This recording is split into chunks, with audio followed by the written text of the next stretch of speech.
Evo's coming at you. Ashes to rubies. Yeah. At what point did you notice that we were wearing the same shirt? When I press play. On the camera. When I press play on the camera. That's when I noticed. What are you doing? You left me. Am I carrying this thing all by myself? You're carrying doing a camera adjustment. You're carrying so the people on the podcast can't see us, so they don't know what's happening. Is that good? Or why we're stalling. Is that bright? It's terrible. Too bright? I don't know how. Is that good? No. There? It's terrible. It's really bright. I would go sleep. No, too dark. All right.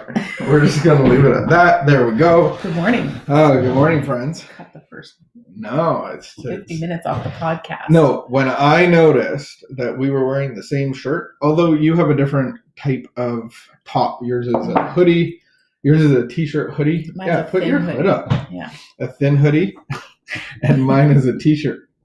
Sometimes when we do this, I realize that I'm wearing the same hoodie day in and day out. So actually today I took off my hoodie. So there's that. Anything exciting new that you want to talk about? Did we already talk about the movie Inside Out on this? I don't know. I'm really glad I rewatched that. The emotional that movie it's so cute. Is by far the most I don't even know what day it is. Emotionally, mentally, like depth of wisdom movie. Like I'm glad you're not like so Siskel and Ebert. I'm glad you're not a critique of movies. But this Google user gives it 87%. Yesterday, I had several meetings all afternoon. So I had like a 12 o'clock and then I had a 2 o'clock call and I had a 4 o'clock call that got pushed back to 4:30. And then I was waiting for my 4:30 call and she wasn't there. It's like she wasn't answering. And so I actually messaged her and I was like, it's okay that you're not I feel like you got caught up with something. And so just don't worry about it because I'm just giving myself to sit here and be sad. And I just sat on my bed and I felt really sad. And I just thought of the movie where I don't know what that elephant thing is, but sadness. That's an imaginary friend.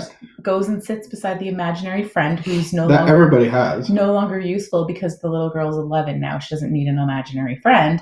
And so sadness goes and sits beside the imaginary friend and just asks a couple questions and said, yeah, that's really sad. And then the imaginary friend was like, well, I feel better now. Yeah. I thought that was so... And then Joy was looking on in oh, wow. It's okay to be sad. Joy said, how did you do that? Such a good movie. So it's okay to be sad and to share your sadness and to recognize that people are sad and go, that's okay. Not with everyone. Not with everyone. I think that we can kind of start to really see who can... What was she so sad? I'm so sad I can't walk. And so she got dragged. I can't walk. I'm so sad. It's so cute. What's the movie called? Since you're making plugs. And I actually think so. They did a little feature on the news about a woman who had cancer 9 times or something like that, and she just passed away. And they said that her friend, they interviewed her friend who said that every time she'd get a new diagnosis, she would give herself 24 hours to be really sad, and then the next day, after her 24 hours, she'd say, "Okay, I need to live my life again. Let's get this." I really thought that's what she said. Because I can't stay in it. I can't spend all my days like that, or the downhill decline happens really fast, right? I heard it said in by my sponsor. He just said, if you're reacting to your emotions all the time, it just shows that you're not spiritually connected to God. So it's okay to feel it, but when I'm reacting all the time and reacting out of it, and I think it's beautiful that I can be sad, that I can feel sad. But then, what you're saying, I don't want to stay sad. And another thing is sometimes it's really somebody else's thing. And I can feel sad about it, but I have to learn how to do that and not make it mine or insert myself or go to a whole bunch of other people. I just need to feel my emotions, experience them, let you deal with your stuff, let the person, Would you let me deal with my stuff? Did you ever play those games where you hit hands and sang a song? Yes. And you went like this? Yeah. I tried to play them because I think it's typically girls that do that, and I always thought it was cool. And then we have friends that do the cup game and they sing a song, and they did it at the beach pit once. I find that very exciting because I can't do it. It's like doing this. Anyway, maybe we can play with the. All right, moving on.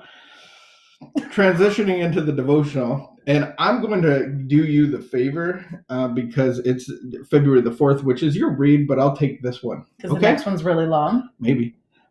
All I know is this one's really short. Enjoying recovery. What a journey. This process of growth and change takes us along an ever-changing road. Sometimes the way is hard and craggy, that's a word. Sometimes we climb mountains, sometimes we slide down and the other side on a toboggan. Woo-hoo. Sometimes we rest, sometimes we grope through the darkness, sometimes we're blinded by sunlight. At times, many may walk with us on the road. Sometimes we feel nearly alone, ever changing, always interesting, always leading someplace better, someplace good. What a journey. I felt like we just read Dr. Seuss. Today, God, help me relax and enjoy the serenity. Help me know I am right where I need to be on my journey.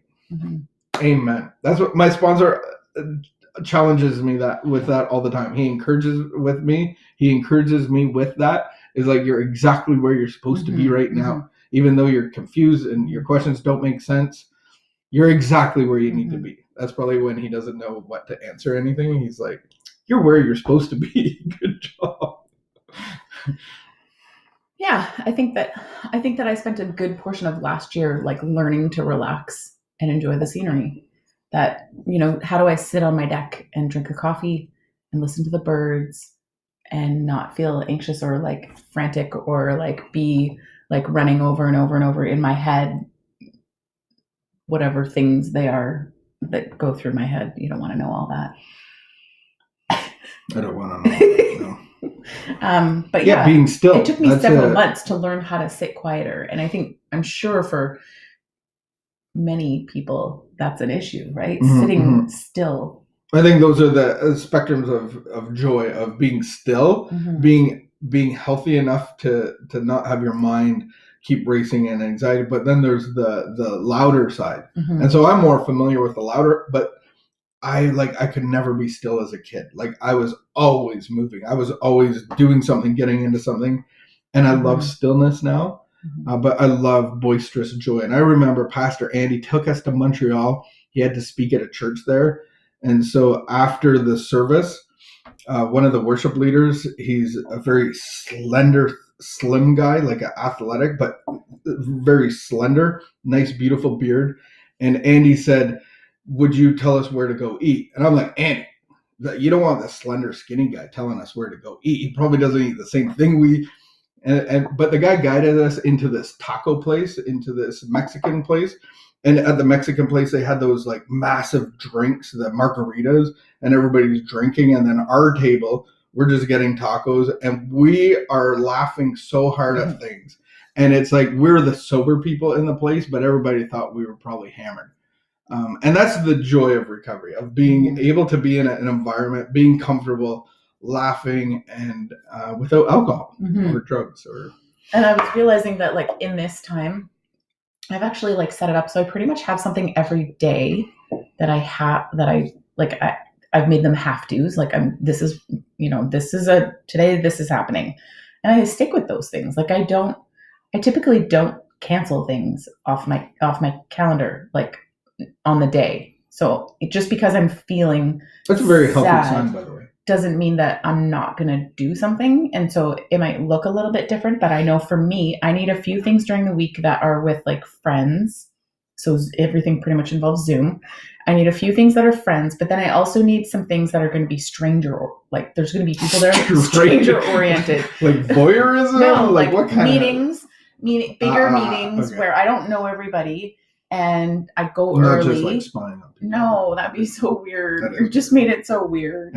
Okay, Stranger Things. Bigger meetings where I can go in and there's going to be 100 people, and I can go 15 minutes early, and I can stick around for half an hour afterwards and chit chat. And I've found that that's like been really, really good for me. And if I don't feel great, I can just like keep my video off and just listen. But I still went. I still did what I said I was going to do. And I need like that mix through my week. There's an interesting tension there, because I believe that it's healthy that you keep your commitments, that we keep our commitments. And then, is it wrong to cancel? No. But sometimes when I'm stuck in self-pity, I want to cancel everything. But the best thing for me to do is actually keep my commitment, go to the meeting.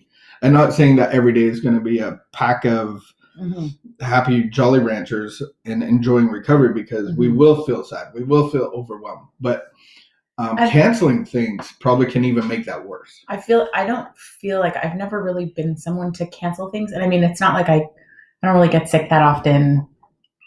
Like, and so for me to really, really not be able to go, that would be pretty, like, I mean, although these days when things were open, if you had a sniffly nose, you couldn't go. So that changes that. But for me, like, I would always go to work if I wasn't feeling well, because I worked alone in an office by myself. I think that would be different now, but I think I've recognized that it's been important for me, because I'm so ruled by my emotions, that I do stick, that I go, that I show up, that I, sometimes have to like put on like being okay. And do you find, like, when you go into a meeting and you're not super pumped or happy, or you're feeling sad touched you and you're blue, and then after the meeting, do you come out of that in a different light? Yeah, I almost always am really glad that I went. Yeah. I mean, probably maybe less so over Zoom, but I'm thinking more of like the in-person stuff of like actually dragging myself to go somewhere that I didn't really feel like going. But once I get there, I'm like glad to be there. And when I'm leaving, I'm glad I love this Zoom meeting. I know you do. Dragging myself all the way to the basement. All right, friends, we are going to bounce. We got things to do. I got a schedule to maintain. Have a great afternoon. Wash your hands. Stay apart. Like, there's no options of hugging people. But if you feel led, join our Ashes to Ruby's channel. It was a nice hug. Sign up for our LifeLab, and there you go. Like, share, comment, and we will put your name in the monthly draw. We're doing it monthly now. All right. Have a great afternoon. Budget cuts.